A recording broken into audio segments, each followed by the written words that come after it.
have to really escalate the noise we make so that we'll be heard.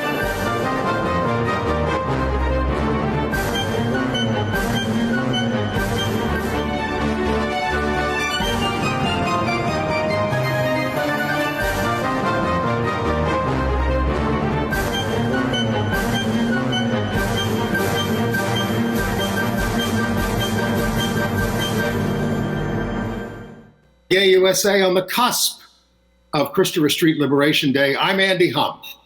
I'm Ann Northrup. You saw that the U.S. Supreme Court ruled this past week that Philadelphia has to pay a Catholic agency to deliver anti-gay foster care services. We'll talk about the implications of that decision for LGBTQ rights and for religious freedom lawsuits going forward with James Esseks, director of the ACLU LGBTQ and HIV Project. And more than half a century after the Stonewall Rebellion, an active NFL player has come out for the first time. That's why I'm wearing my sports-related polo shirt, because we have that and a bunch of other LGBTQ sports stories today. The White House is hosting an LGBTQ history exhibit. And another Mississippi city has voted to protect LGBTQ rights. There was a tragic, fatal accident at the Pride March in Wilton Manors, Florida. Terrible story. Conservative U.S. churches are in turmoil over social issues. And the Vatican's bothering Italy again. A breakthrough for transgender veterans in the United States, but you're going to have to be patient about it. Yes, and a wave of anti-gay violence in South Africa. And Guatemala these past weeks. Sesame Street has added some gay characters. It's about time. But we welcome our guest, James Esseks, director of the ACLU LGBTQ and HIV Project. James, that's a Lambda banner behind you. You want to clarify what's going on? Sure. So, hey, Andy and Ann, wonderful to be with you. And I am still working for the ACLU, and I am in the DC office of Lambda Legal, are my good friends who are providing a little space down here. And so I'm in a room with a Lambda banner, and I'm happy to sort of promote their wonderful work as well. With all the divisions in the world and in the community, that's wonderful.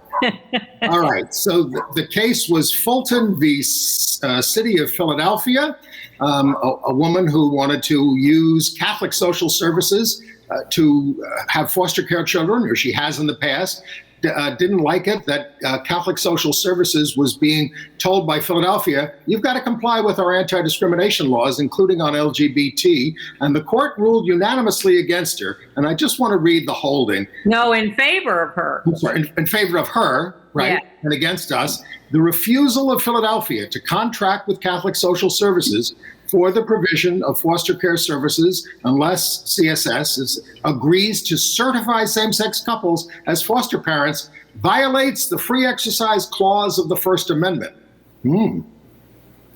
Sounds scary, but when you read a little further, the reality is this is certainly not a terrible decision for LGBTQ people, and actually best, non-win scenario we could possibly get. And let me explain what that means. But let me do that in a little bit by trying to put Fulton in context, because the context helps us understand what's going on in the Fulton case. And her name was Fulton, and that's why it's called Fulton versus City of Philadelphia. Exactly. And so the Fulton is one in a long line of cases that are about religious exemptions, where opponents of LGBTQ equality are trying to get courts, and especially the Supreme Court, to rule that there is a constitutional right to discriminate.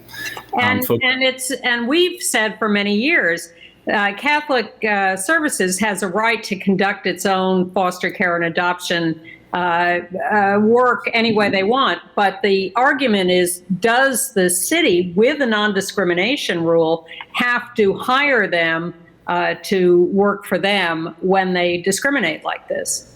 Absolutely. And so the issue was teed up here.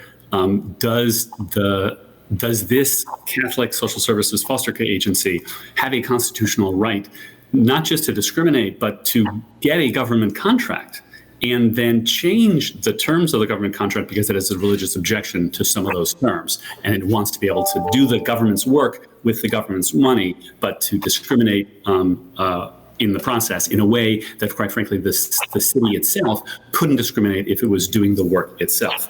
So the answer to that question should have been a clear no. It's not. The agency can't do that, and the city can absolutely enforce that non-discrimination law. That's not quite what we got here. What the lower court said. Exactly, that is what the lower court said.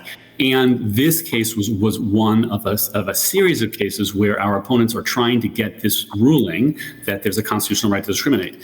And the core thing that makes me feel like this is, at least a problem that we avoided, that we dodged, and something that this is a ruling that is actually helpful for us, is that our opponents did not get what they wanted out of this decision. They wanted a ruling that there's a right to discriminate. They didn't get it. Here's what makes the case confusing. The court did three things. First, it said there's no right to discriminate in the Constitution. It certainly doesn't give that ruling. Second, it says that if the government can enforce non-discrimination rules, like the rule it had in this contract with the foster care agency, so long as the rules are enforced even-handedly.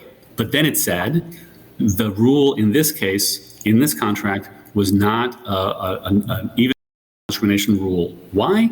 Because there's a quirk in the way they wrote the contract, and the contract says, hey folks, you can't discriminate on all these different bases, except if we say that you can. And the Supreme Court says, well, hold on, if that's not a ban on discrimination, that's something that allows discrimination when the city wants to, and not when it doesn't. And that's something where all of a sudden the court is worried about the city discriminating against people of faith and not acknowledging, not giving them an exemption when it would give other folks exemption. So what you end up with is a 9-zip ruling for the Catholic Social Services Agency and against Pennsylvania and the other LGBTQ folks who were helping the city of Philadelphia defend, but you get something that doesn't give the other side the ruling they want. And actually, just reading Justice Alito's dissent, you can see how mad the true anti-LGBTQ advocates out there, including on the court and in the world,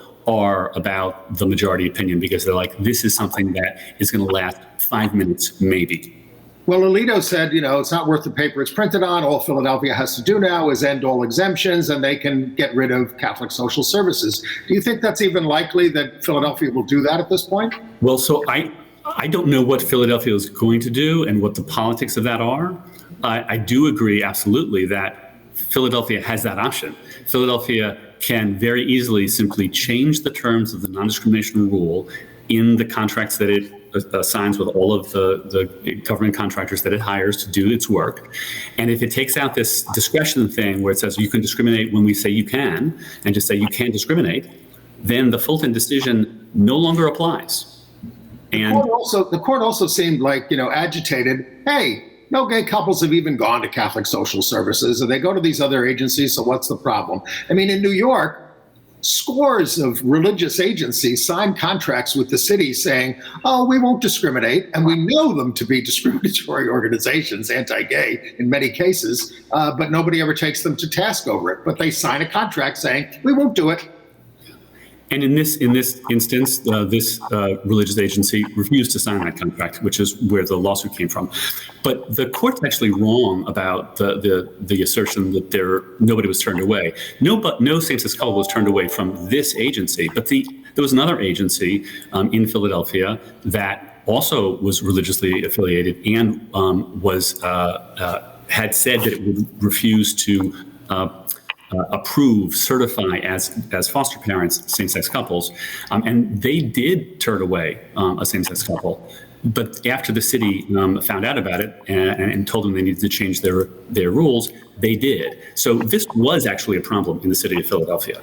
the court's wrong about that. So Roberts, in this case, wrote this sentence, I think would be of interest to our viewers. Our society has come to the recognition that gay persons and gay couples cannot be treated as social outcasts or as inferior in dignity and worth. Wow. And on the facts of this case, however, this interest cannot justify denying Catholic Social Services an exception for its religious exercise. But what meaning does a phrase like that, or the first part of that phrase, have for our litigation going forward? Well, look, it's very helpful that most everyone on the court has signed on to a decision that recognizes that the government has an important interest in eradicating anti-LGBTQ discrimination. Now, that doesn't mean that we're going to win all of these religious exemption cases that are coming down the pike. But it's a baseline, and it's helpful. And that is something that was in Justice Kennedy's decision in the Masterpiece Cake Shop case, the case about the bakery that refused to sell cake to a same-sex couple for its wedding, that had a very similar result 3 years ago, where the headlines were the bakery wins, but when you read it, it's like, okay, well, actually, they didn't get the right to discriminate. In that case, there was another separate reason that the court ruled technically for the bakery, but again, didn't establish the right to discriminate. So where we are here is that the opponents of LGBTQ equality have this big thing that they're trying to accomplish. Get the courts to rule that there's a right to discriminate. Now, for the second time in 3 years, the U.S. Supreme Court, first in the Masterpiece Cake Shop case and then last week in the Fulton case, has refused to give them that ruling. Now, they've done it not by ruling our way, so this is not a full win for us by any stretch. And it's concerning that they are not giving us that ruling, because we wanted them to say, what are you talking about? Of course there's no constitutional right to discriminate here. But they haven't, we don't have the votes for that, but they don't have the votes for the other side, for the other ruling. The question is, okay, where do we go from here? And there are several other cases waiting in the wings, some of them LGBTQ related and some of them not, that may be vehicles for the Supreme Court to take up this question about a constitutional license to discriminate. And the court is actually going to conference, that is, consider and vote on whether to take up those cases in a conference tomorrow, and there will be orders coming out on Monday at 9:30 in the morning from that conference that could include either denials of review in those cases or grants of review in those cases. So we could know very soon what the next chapter looks like. And are those the Texas and South Carolina cases? They are cases, the ones I'm thinking of are cases. One is a non-LGBTQ case from Idaho that's about somebody who wants to has applied to be a contractor to do some kind of work for the state of Idaho, but the application requires that you fill out your social security number. And this person has a religious objection to using a social security number, and says, I'll give you my birth certificate to identify who I am instead of the social security number. Idaho says, nope, we need the social security number. And the question is, does this person have a free exercise of religion right to get around, to get an exemption from that otherwise neutral law that's just aimed at everybody, not aimed at creating a problem for religion? I think the chances are probably decent if the court takes that one. There are two other petitions pending in the conference tomorrow that are LGBTQ related. One is a case called Dignity Health versus Minton, and this is a case about a trans man who was scheduled to get a hysterectomy at a hospital that does hysterectomies for cis women, but refuses to do it, he learned very late in the process, for trans people. And so the question is does the hospital have a right to violate California's non-discrimination law that clearly applies to hospitals, including religious hospitals? So that's one LGBTQ context. And the other case is called Arlene's Flowers. And it's basically like the bakery case from a few years ago, but it involves flowers instead of a wedding cake. So you mentioned the Masterpiece Cake Shop case. And yes, that was a technical decision that said the Colorado Human Rights Commission had made some anti-religious statements and thereby muddied and dirtied the case, and therefore they couldn't decide one way or another on the religious exemptions versus non-discrimination claims. But the headlines on that were all, gays lose, religious baker wins, and they have continued to be for those 3 years intervening. That still is written up that way, and this case was written up that way as, Catholic Services wins, Philadelphia and gays lose. How we talk often about whether the court makes legal decisions or whether there are politics and public opinion involved. And I wonder how you think all of that is going to play out in the future when the news media are so distorting and misrepresenting the results here. Yeah, well, I certainly think that we have lost the battle for the headlines around what Fulton means. But if you read farther into the coverage, I think the most media outlets are getting it right in terms of the actual ruling and the details. But I think you're right, and that there's this is doing damage to the country's understanding of what the rules are, right? Jeffrey Toobin, back from his forced sabbatical on CNN, this was the first case that he had to talk about, and he said, "Oh my God, and now gay couples can't adopt in Pennsylvania." Now he's the legal expert, so the other anchors looked at him and said, "Well, I don't think that's what it says, Jeffrey." And he corrected himself, but that was that. But what's going to happen? All right, this was adoption services. There are many in Pennsylvania, many in Philadelphia. What's going to happen in a small state or city where there's only one Catholic hospital and they want to discriminate? Will the court look and say, "Well, then if you don't do it, they can't get the service"? Yeah, and so, but you're pointing out why these issues are so consequential. This whole campaign for non-discrimination, for religious exemptions from non-discrimination rules, is a deliberate continuation of the efforts by anti-LGBTQ advocates to stop LGBTQ folks from getting any kind of non-discrimination rules in the first place.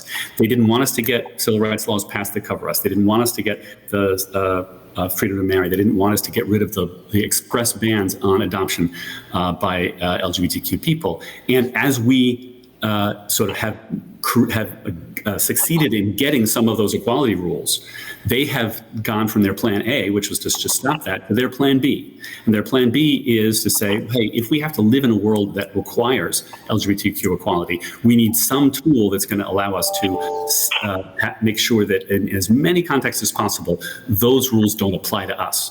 And religious exemptions are that tool, and that's why it's dangerous.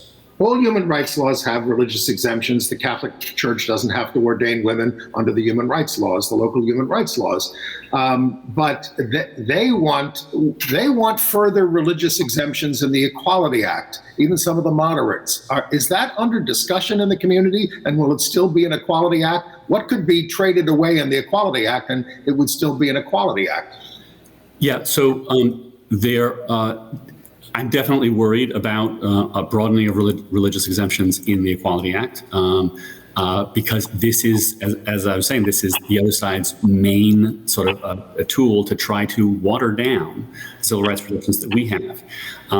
And look, I don't think our community is giving any ground on religious exemptions because of the kinds of harms that you pointed out, in terms of where does this live? This could mean that people can't get the healthcare that they need in any community that's actually accessible to them. That's a terrible result, and that's not what equality looks like. So I truly think and believe that our community is going to stand fast and say, look, these are compromises that we can't agree to.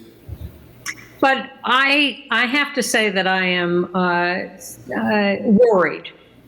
I won't say pessimistic, but worried that a constitutional guarantee of religious freedom versus a law that is a non-discrimination law is inevitably going to end up being decided in favor of the constitutional guarantee of religion. Yeah. Yeah, well, so look, I too am worried that that's where this is going to end up. Just a few words on history. This is the LGBTQ context is not the first context in which claims for religious exemptions from civil rights laws have been raised. They have been raised at earlier times when other civil rights laws had been enforced. So, for example, there's a famous case called Piggy Park, and it was about a chain of barbecue restaurants in North Carolina that, before the Civil Rights Act of 1964 became effective, openly operated on a racially exclusionary basis. White folks could be served, black folks, you could go to the side counter and get stuff, but you couldn't come in and sit down. And they didn't change their practices after the Civil Rights Act became effective, and they were sued for race discrimination. And one of their defenses was, it's part of our religion. We have a religious belief that the races should not mix. And the U.S. Supreme Court, in a footnote, but they said, look, the argument, the idea that that religious free exercise rights override a race discrimination law is ridiculous. And the same thing has happened in the context of religious schools that were paying women less than men for doing the same job. And they said, we have a religious reason for this. And the court said, we don't care. The rule should be the same in the LGBTQ context. There's no reason it would be different. The thing that is so concerning about Fulton is that should have been the court's holding, that of course there's no constitutional right to discriminate that overrides a non-discrimination law like the one that Philadelphia was trying to. And of course, the hardcore, like Alito and Thomas on the court, they want to overturn the wonderful Scalia precedent, which says if a law is generally applicable to the public, then you can't claim a religious exemption. If you're into human sacrifice, the murder laws still apply. It sounds absurd, but they want to overturn that.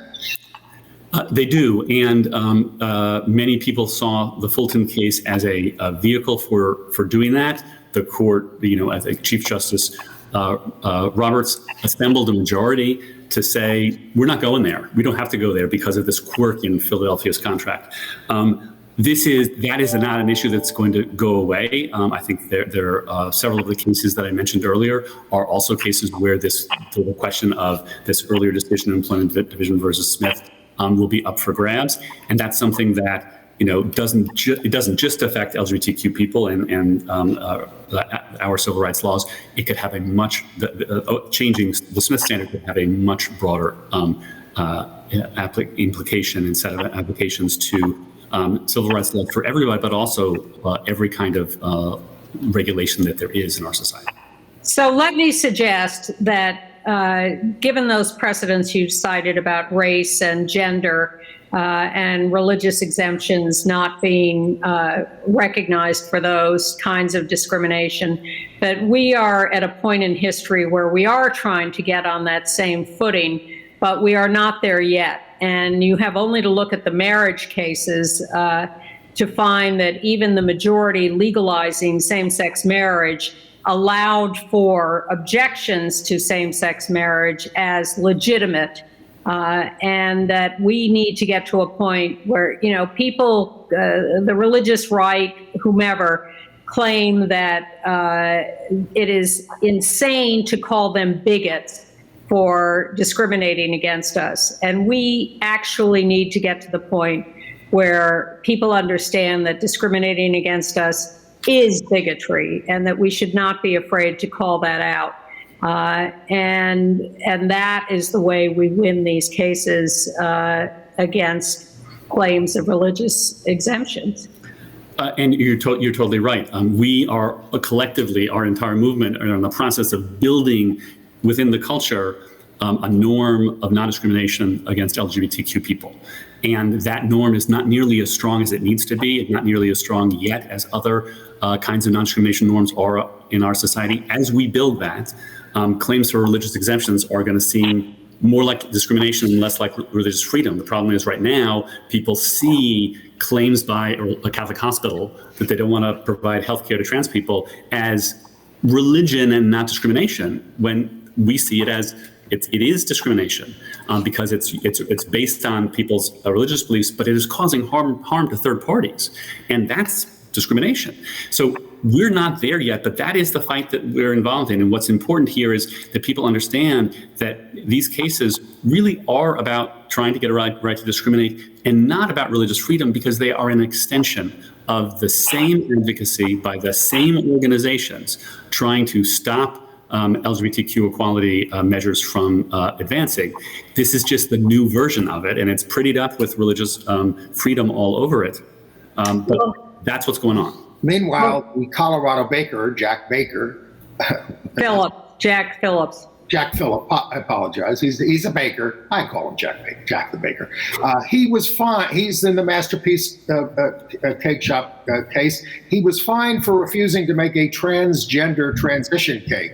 So this could be act 2 of that. But what about that and all the anti-trans laws that are passing in the states that the ACLU is fighting with the help of the Department of Justice now?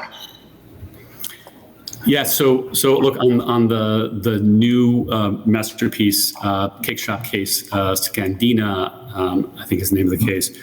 Yes, the trial court in Colorado said, look, Masterpiece can't discriminate, and that follows from our reading of the Masterpiece cake shop decision from the Supreme Court, which is they don't get to override the non-discrimination law. So we'll see where, I'm sure we've not heard the end of that case. That case is going to go on up through the court system, and that could be another one in line that might get to the U.S. Supreme Court.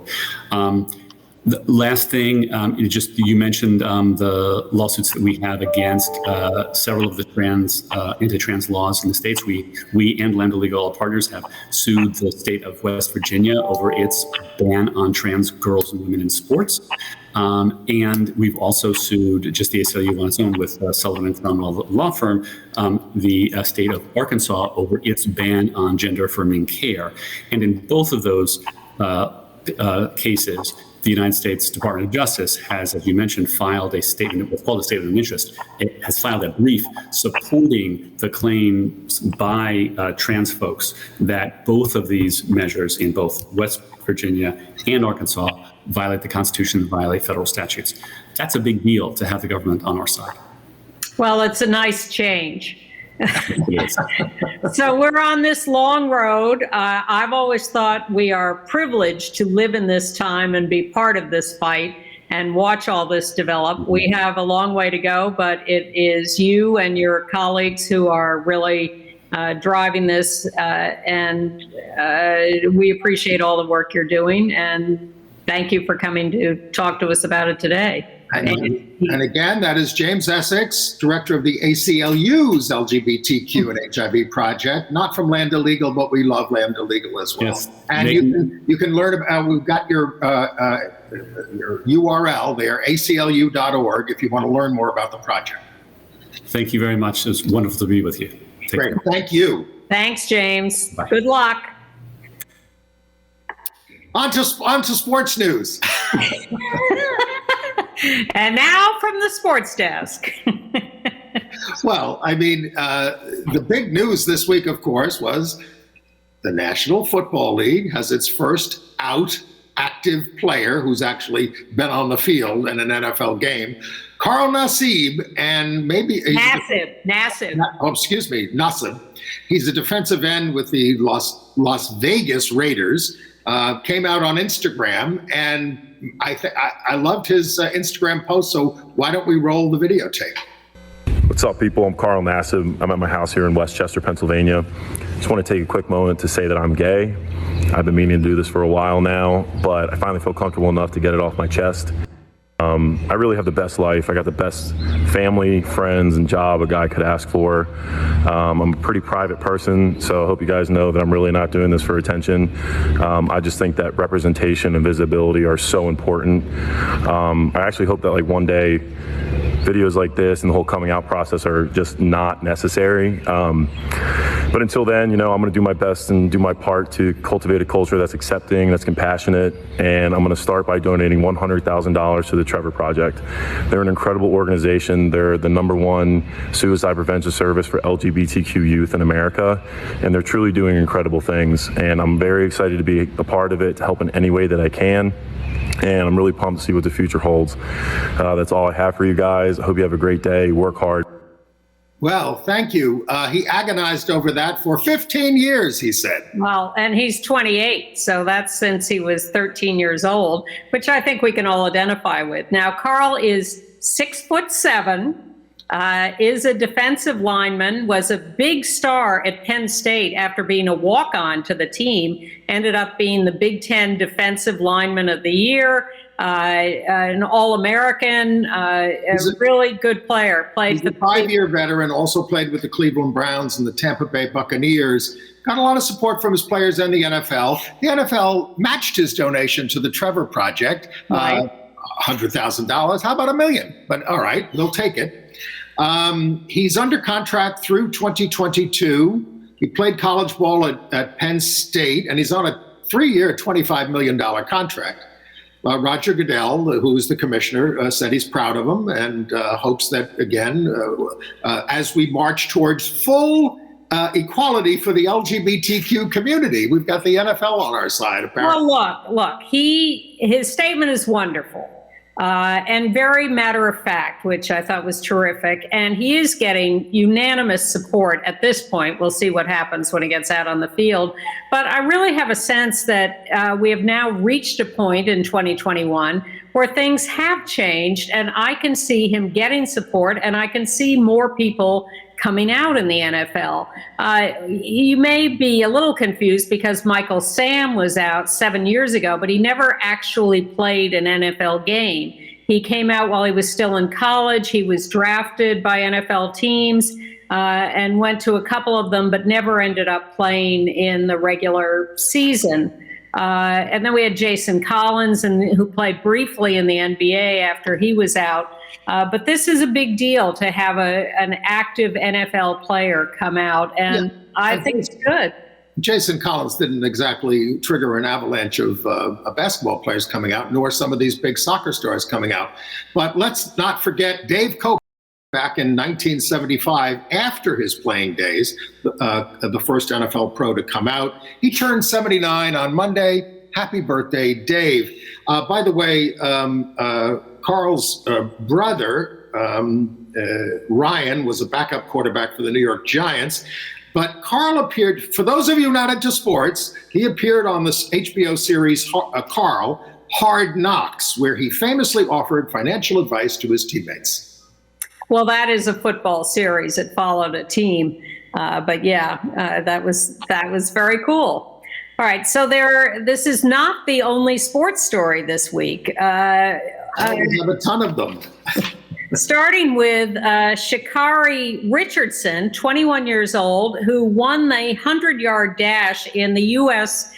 Olympic trials and will be representing the United States in Tokyo. I cross my fingers because Tokyo is a little dicey these days, but they say they're going ahead with the Olympics. She embraced her grandma immediately afterwards. She had lost her biological mother last week. Her girlfriend encouraged her orange hair in order that she stand out, but she's also raced with red, blonde, and blue hair, and Tokyo will be a surprise. So she, as the winner of the 100-yard dash, is the fastest woman in the United States.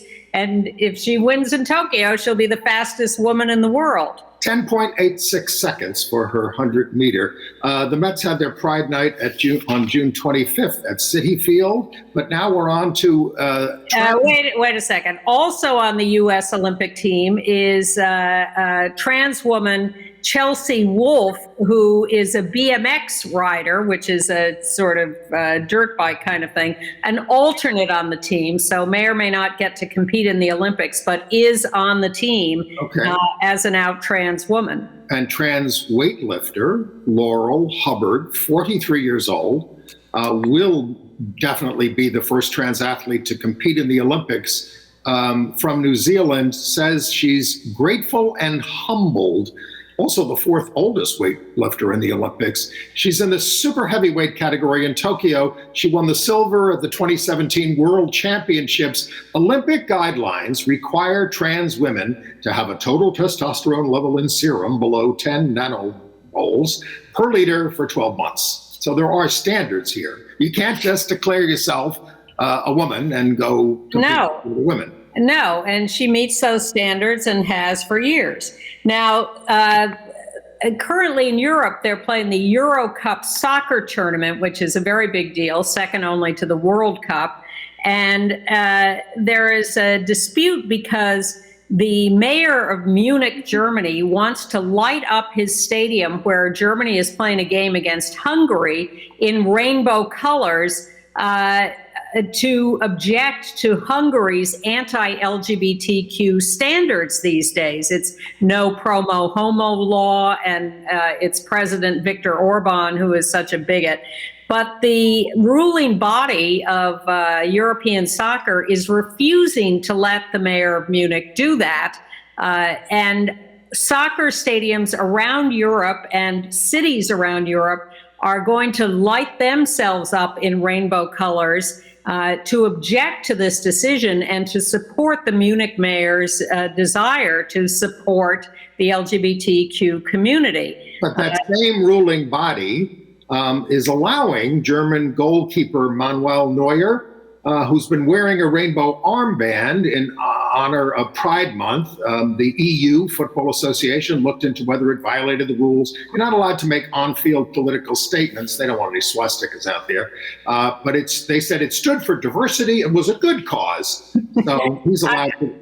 Well, evidently it's a question of size. If you wear an armband, you can promote diversity, but lighting up the whole stadium to promote diversity is a little too much. But the world body of soccer has punished once again the Mexican soccer team for its fans' homophobic slurs and chants. So they're having the next two World Cup qualifying games that Mexico plays at home. They will not be allowed to have any fans in the stadium. The Mexican team keeps pleading with its fans to stop calling all its opponents faggots. It's too satisfying for them. Exactly. They won't. They did it because we said no.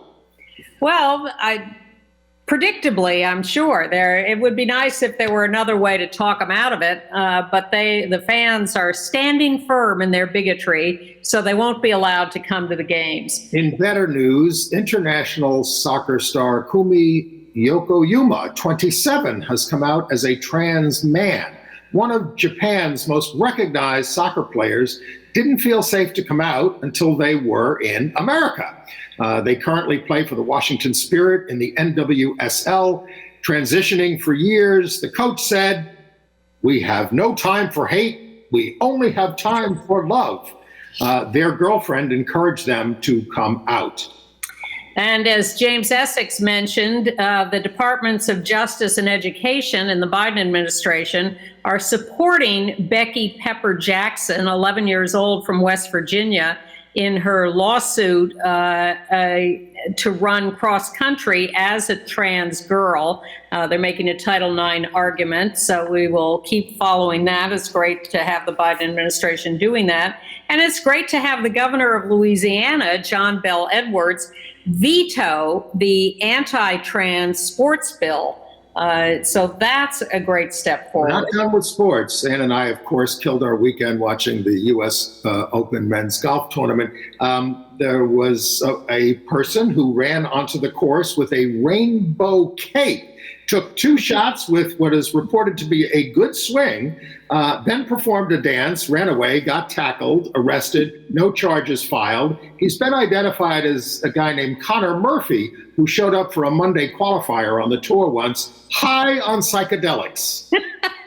And evidently he was wearing some kind of pink tube top, too. It was a lot of fun. And you don't see much color on the golf course. It used to be streakers naked at these events. Now it's a guy wearing a rainbow flag cape.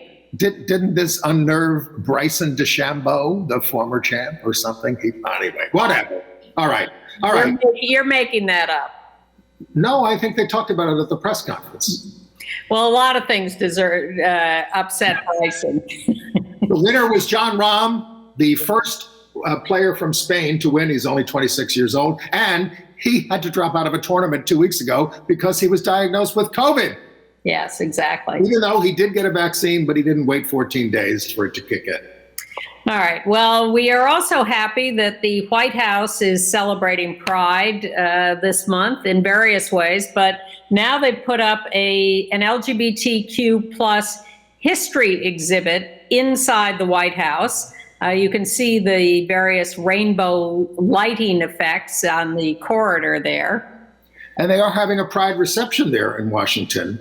The element of the exhibit that impressed me, I can't remember whether I knew this. It turns out that Grover Cleveland's sister was the White House hostess, yes, for him before he married. And she turns out to have had a 30-year relationship with Evangeline Whipple, and they are buried side by side somewhere in Italy. Absolutely. Nice. We are everywhere. All right. The Department of Veterans Affairs will now offer, eventually, gender-affirming surgeries for transgender veterans. It was announced by Secretary Dennis McDonough at an Orlando Pride event, said the change will take time, maybe years, don't wait too long. Just get it done in the Biden administration. Also, they changed the name to the LGBTQ plus health program at the VA, and they're displaying VA rainbow magnets to let everyone know you're welcome here. And also, as James says, the Department of Justice has entered the case in Arkansas over Arkansas's law barring medical help for trans youth. The Justice Department says that's wrong. So what happened at the Stonewall this week? Well, you know how we talk frequently about how corporations show up for Pride or do very good things about supporting their LGBTQ plus employees or whatever, but at the same time, they're giving tons of money to right-wing politicians like Arkansas legislators who are passing laws against us. And it's a terrible situation, and we don't hold them accountable enough. Well, this weekend, the Stonewall Inn will not be serving Anheuser-Busch beers because Anheuser-Busch is one of the corporations giving to right-wing politicians. And this morning, as we are broadcasting or taping on Wednesday, they held a pouring out of Anheuser-Busch beers at the Stonewall, beers into the gutter to symbolize their horror at Anheuser-Busch supporting right-wing politicians. So thank you to the Stonewall Inn. I think that's a great decision. Well, and thank you to Donna. And it's only for the weekend. It's a start. Thank you to Donna Aceto, who took that picture for us. And that nice picture we sent out last week with our email, and you can be on our email list by going to gayusatv.org, of Larry Mass and Larry Kramer and Roger McFarland, was also taken by Donna Aceto. Thank you, Donna, for that. Legendary photographer for the community. And tireless. Yes. All right. Well, we better hurry up or we're going to run out of time. Well, there was that horrible accident at Pride in Wilton Manors, Florida, an accidental car and another seriously injured. The out gay mayor originally said it was a terror attack, and it sure looked like that. But this was an older guy in the chorus, gay chorus, who lost control of the vehicle that he was going to be in the parade in, and it just plowed through the crowd well into a field, a business, and it was just awful. Everybody is devastated. Pride was suspended. But not accidental was the deliberate work of a guy in a truck in Delray Beach, Florida, who decided he was going to have his way with a rainbow crosswalk, and he proceeded to leave some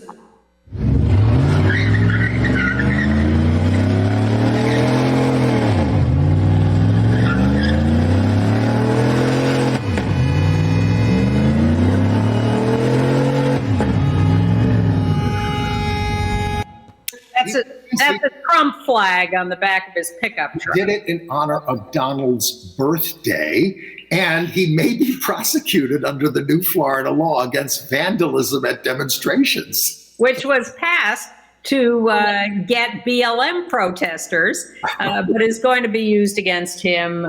He was arrested. Right. All right, so we told you about the trans cake in Colorado that the baker, Jack Phillips. In Rosedale, Mississippi, the city council passed LGBTQ inclusive law, anti-discrimination ordinance under Mayor Alicia Thomas.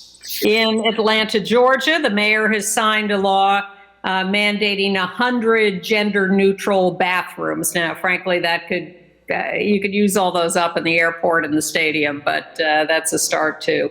Another murder of a trans person, a trans man, E.J. Boykin, 23, shot to death June 14th in Lynchburg, Virginia. It is a homicide, and they are searching for a suspect, but have not classified it as a hate crime. Police think it may have been a domestic dispute. In Milton, Massachusetts, one of my old hometowns, a gay male couple has found out after several years that their neighbors were harassing them and signing them up for magazine subscriptions with homophobic names on them. A friend tracked that down, but that's discouraging. With our 12 minutes left, I do want to allude to the turmoil in American churches over LGBT, abortion, all those kinds of things. The Catholic bishops have brought shame on themselves trying to bar Joe Biden and Pelosi from Holy Communion, showing their fealty to Trump over the Pope or Jesus even. The move won't ultimately succeed under their rules. They can't really pass it, but it's a nice distraction from the molestation scandals. And 3 cheers from that former Vatican priest and Latin scholar, Francesco Lapore, 45, who really spilled the beans about behind-the-scenes sex lives of the priests and cardinals and bishops at the Vatican. He was a great source for the book, The Closet of the Vatican. And he's become a gay activist. And he's become a Latin podcaster for the Vatican again. And he says the bishops use girly names for each other, naming one Platinette after a famous Italian drag queen. I mean, these people who are, and of course, in Italy, they're trying to pass a big gay rights law, and the Vatican is opposed to that, saying it's going to make us ordain women. No, it's not. Interesting news from the Williams Institute, which says there are 1.2 million people in the U.S. identifying as non-binary. And a new poll finds that 23% of young Mormons identify as not heterosexual. And the U.S. Southern Baptists are having a big split between the extreme right and the far right, with Trump representing the extreme right.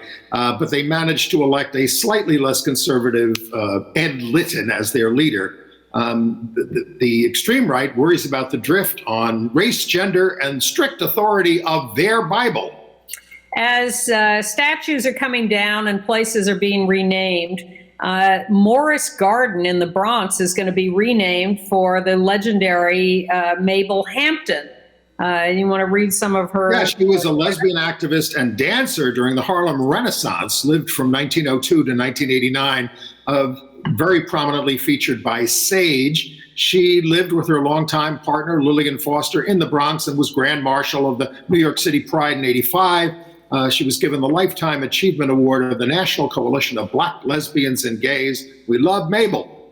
Also a major player at the Lesbian Herstory Archives and hung out there a lot. There's a lot of information about her there in Brooklyn. Mayor Bottoms of Atlanta signed an order to make 100 gender-neutral city restrooms. We did that.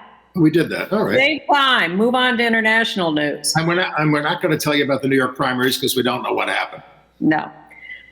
In South Africa, brutal hate crime murders. 2 lesbians, Ande Benger and Lulema Mvendaba. The second one volunteered at an AIDS organization, and a gay man, Masishole Level, all murdered. Activists are demanding government action in reference to these hate crimes. The government is doing nothing. 200 people marched in a Queer Lives Matter march, but nothing is happening to deal with this. And in Guatemala, 2 trans women and 1 gay man killed in separate attacks, 13 total this year, 20 last. This is a small country. Human Rights Watch says the government provides LGBTQ people with virtually no protection. Both of the trans women were involved in the major trans rights groups there, and they complained about the death threats, and the government took no action.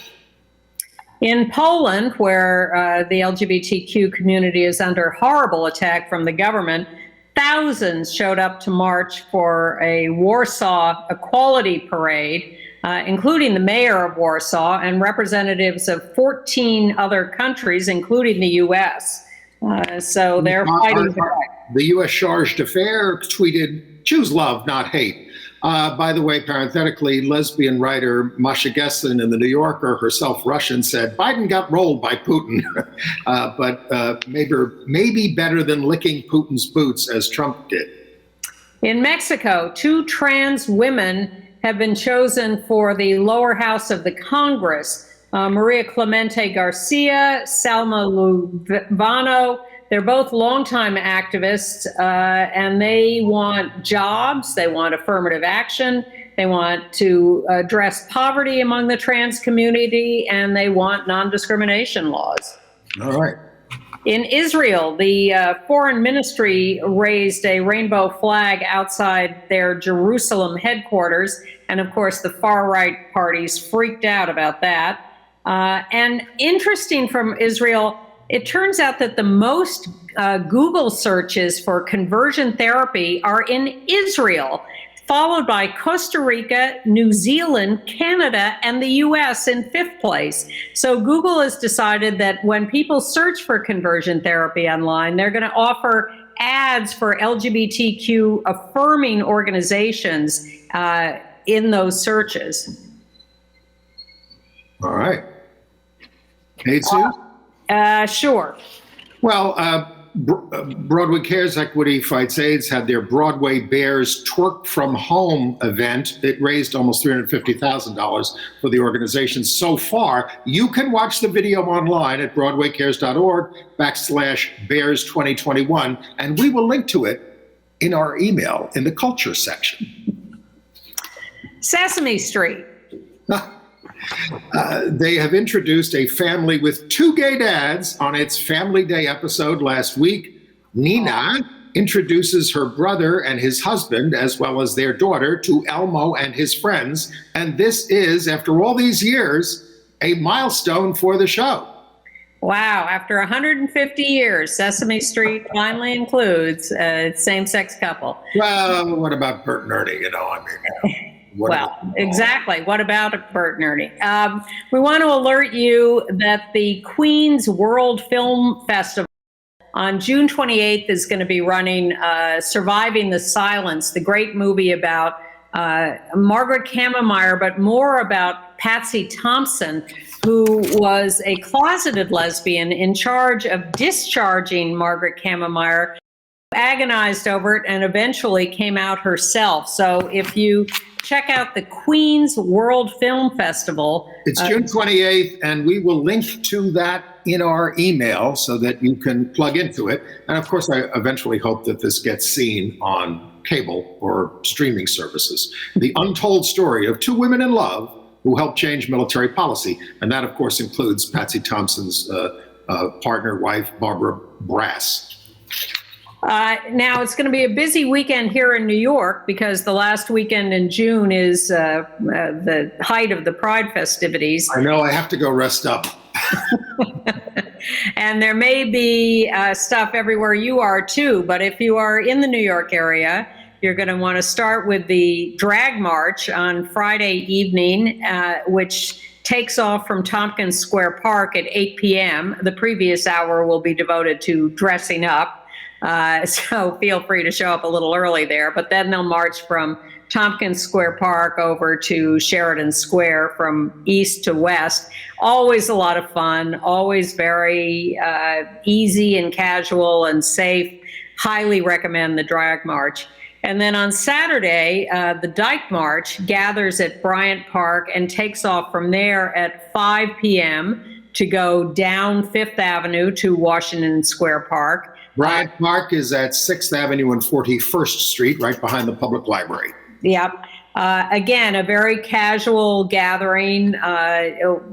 No contingents, no wristbands or anything, just people gathering. The theme this year is Black Dyke Power. But it is a women-only march, basically, right? It is, although that has been a little observed in the breach in more recent years, so it's a little looser, but men are certainly welcome on the sidelines to support. That would be the polite thing to do, but everyone's welcome in one way or another at the Dyke March on Saturday at 5, Bryant Park. And then Sunday is the Queer Liberation March, 3rd annual edition. No particular theme this year other than queer liberation. And we are gathering at Bryant Park also. I can see that's becoming a place for the LGBTQ plus events. Gathering at 2:30-ish and a 3 o'clock step off planned. If it gets too crowded before then, we'll just start whenever we reach critical mass. There will be a bus for people who wish to use it because they have a particular disability or just a desire to ride a bus. That'll go out just ahead of the march. And there will be wheelchairs available for people who want to use those. But the march will go west a block on 41st Street and then down 7th Avenue because we march with the traffic, and down 7th Avenue to Sheridan Square at the Stonewall Inn, and then hang a left to go east to Washington Square Park to disperse there. We were going to have a rally with speakers and performers, but for various reasons, we've decided not to do that. So it'll just be a pure march. And there is a health fair connected to it, and that will involve offering COVID vaccinations. And ACT UP is helping run that along with the City Department of Health and Reclaim Pride, which produces the Queer Liberation March. And they will be doing joints for jabs. You get a vaccination, you get handed a joint if that is your desire.